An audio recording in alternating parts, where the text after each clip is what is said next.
نمازوں کے علاوہ، خاص مواقع کے علاوہ دن میں جب بھی آپ چاہیں درود شریف پڑھ سکتے ہیں، لیکن عام دنوں کے علاوہ جمعے کے دن خصوصی طور پر درود شریف پڑھنے کی تاکید ہے، کیونکہ آپ نے اس کا خود حکم دیا. آپ صلی اللہ علیہ وسلم نے فرمایا جمعہ کے روز کثرت سے مجھ پر درود پڑھا کرو، جو آدمی جمعہ کے روز مجھ پر درود بھیجتا ہے وہ میرے سامنے پیش کیا جاتا ہے. اسی طرح دعا سے پہلے، دعا کے بعد، پھر جہاں کہیں آپ کا نام لیا جا رہا ہو یا لکھا جا رہا ہو یا کسی بھی طرح آپ کا ذکر آئے وہاں آپ کے لیے درود پڑھنا. اسی طرح مسجد میں داخل ہوتے وقت درود شریف پڑھنا، مسجد سے نکلتے وقت درود شریف پڑھنا، پھر نماز سے فارغ ہونے کے بعد درود شریف پڑھنا، یعنی ایک تو نماز کے اندر ہے لیکن نماز سے فراغت کے بعد، پھر اسی طرح ہر مجلس میں آپ پر درود پڑھنا ضروری ہے. پھر اسی طرح صبح و شام کے اوقات میں، یعنی یہ تمام مواقع ایسے مواقع ہیں جس میں آپ درود شریف پڑھ سکتے ہیں. اور موقع کوئی ہو یا نہ ہو، دن یا رات کی گھڑیوں میں سے جس گھڑی میں آپ چاہیں، جب چاہیں، چلتے پھرتے کام کاج کرتے، آپ اللہ کے رسول صلی اللہ علیہ وسلم کو یاد کر سکتے ہیں، آپ کے لیے درود اور سلام پڑھ سکتے ہیں. نبی صلی اللہ علیہ وسلم پر درود شریف پڑھنے کے کئی صیغے ہمارے ہاں مشہور ہیں. اس میں کچھ تو وہ ہیں جو آپ صلی اللہ علیہ وسلم سے ثابت ہیں، اور کچھ ایسے ہیں کہ جو لوگوں نے بعد میں خود بنا لیے ہیں. تو وہ ایسے تمام ورژن یا ایسی تمام عبارتیں جو لوگوں نے خود اس معنی کی بنائی ہیں، خواہ وہ عربی میں ہے یا اردو میں ہے، تو ان کو پڑھنے کی حد تک تو پڑھا جا سکتا ہے. یعنی اگر نثر میں کوئی ایسی عبارت موجود ہے جس میں آپ صلی اللہ علیہ وسلم کے لیے دعا کی گئی ہے یا آپ کی مدح کی گئی ہے یا آپ پر سلام بھیجا گیا ہے، خواہ وہ نثر میں ہو یا شعر میں، تو اس میں حرج تو کوئی نہیں. لیکن وہ چیز جو خود آپ صلی اللہ علیہ وسلم نے ہمیں سکھائی اور جو آپ کی طرف سے ہمیں ملی، اس کا مقام باقی ہر انسان کے کلام پر کہیں بلند ہے، کہیں زیادہ فائدہ مند ہے. تو وہ درود شریف جو مسنون ہے، وہ صیغہ جو آپ سے ثابت ہے، اس کا پڑھنا افضل ہے، وہی اصل درود ہے.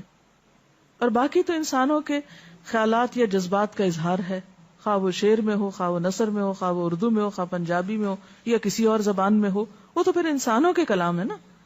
تو جس طرح اللہ سبحانہ و تعالیٰ کے کلام کو باقی تمام انسانوں کے کلام پر فضیلت ہے، اسی طرح نبی صلی اللہ علیہ وسلم کے کلام کو بھی باقی انسانوں کے کلام پر فضیلت ہے. ایک عام شاعر کتنی بھی خوبصورت بات کرے لیکن اللہ کے رسول صلی اللہ علیہ وسلم سے آگے تو اس کی بات نہیں ہو سکتی. ایک عام انسان کتنے بھی خوبصورت انداز میں آپ صلی اللہ علیہ وسلم کا ذکر خیر کرے لیکن وہ اس کے برابر تو نہیں ہو سکتا جو نبی صلی اللہ علیہ وسلم نے خود ہمیں دیا.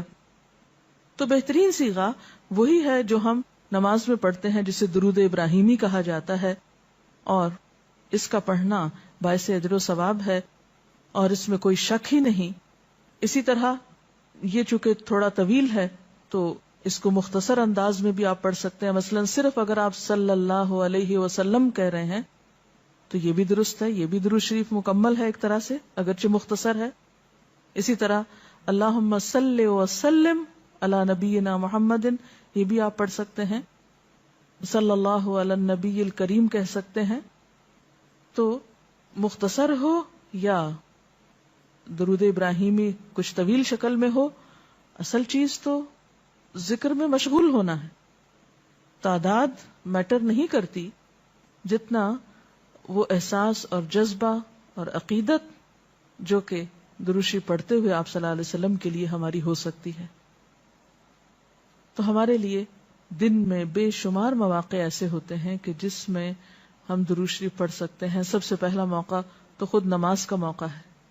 اس وقت تک نماز مکمل نہیں ہوتی جب تک ہم اس میں درود شریف نہیں پڑھتے. پھر اسی طرح عام نمازوں کے علاوہ نماز جنازہ میں بھی درود شریف پڑھا جاتا ہے. پھر اذان کے بعد درود شریف پڑھا جاتا ہے. آپ صلی اللہ علیہ وسلم نے فرمایا جب مؤذن کی آواز سنو یعنی اذان سنو تو وہی کہو جو مؤذن کہتا ہے، یعنی اذان کا جواب دو، پھر مجھ پر درود پڑھو. یعنی اذان کا جواب دینے کے بعد جب اذان ختم ہو جائے تو کیا کرنا چاہیے؟ نبی صلی اللہ علیہ وسلم پر درود بھیجنا چاہیے. کیونکہ مجھ پر درود پڑھنے والے پر اللہ تعالیٰ 10 رحمتیں نازل فرماتا ہے. اس کے بعد میرے لیے اللہ سے وسیلہ مانگو، جو جنت میں ایک مقام ہے جو جنتیوں میں سے صرف کسی ایک ہی کو ملے گا، اور مجھے امید ہے کہ وہ جنتی میں ہی ہوں گا، یعنی آپ صلی اللہ علیہ وسلم ہی کے لیے وہ مقام ہے. اور آپ نے یہ بھی فرمایا کہ من سألی اللہ الوسیلہ، جس نے اللہ سے میرے لیے وسیلہ کی دعا کی، یعنی درود شریف کے علاوہ آت محمد الوسیلۃ دعا ہم پڑھتے ہیں، یہ دعا بھی پڑھی جانی چاہیے. تو جس نے یہ دعا پڑھی اس کے لیے میری شفاعت واجب ہو جائے گی، یعنی قیامت کے دن پھر میں اس کے لیے شفاعت کروں گا. پھر یہ کہ درود شریف نہ صرف یہ کہ دنیا میں انسان کے لیے فائدے کا باعث ہے، بلکہ آخرت میں انسان کے لیے شفاعت کا ذریعہ بھی ہے. درود شریف پڑھنے والوں کو نبی صلی اللہ علیہ وسلم کی شفاعت نصیب ہوگی. آپ نے فرمایا جس نے 10 مرتبہ صبح و شام مجھ پر درود بھیجا اسے قیامت کے دن میری شفاعت حاصل ہوگی. اب یہ کہ اگر زیادہ وقت نہ بھی ملے تو 10 دفعہ درود شریف پڑھنا آخر کیا مشکل ہے، کتنی دیر لگ جائے گی، لیکن اس کا اجر و ثواب اور اس کا فائدہ کس قدر ہے.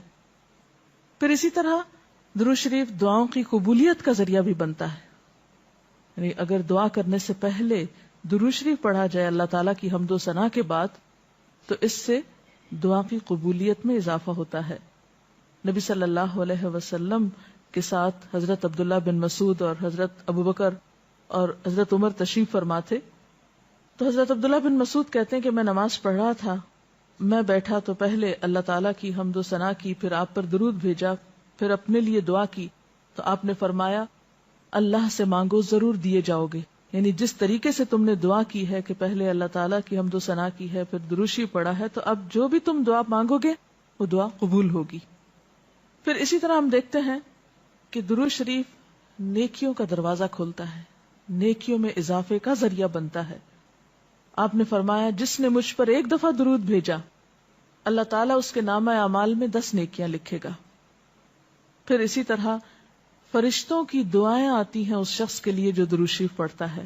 رسول اللہ صلی اللہ علیہ وسلم نے فرمایا جب تک کوئی مسلمان مجھ پر درود بھیجتا رہتا ہے اس وقت تک فرشتے اس کے لیے دعائیں رحمت کرتے رہتے ہیں. یعنی آپ درود شریف پڑھیں تو فرشتے آپ کے لیے دعا کرنے میں لگ جاتے ہیں. اب جو چاہے کم پڑھے اور جو چاہے زیادہ پڑھے، یعنی کتنی دعائیں چاہیے اس کو. دیکھیں ہم عام طور پر کتنا کہتے ہیں دوسروں سے کہ پلیز ہمارے لیے دعا کیجئے، ہمیں دعا میں یاد رکھیے، دوسروں کی ایک طرح سے منت سماجت کر رہے ہوتے ہیں. لیکن کتنا آسان طریقہ ہے فرشتوں کی دعائیں لینے کا کہ انسان درود شریف پڑھنا شروع کر دے.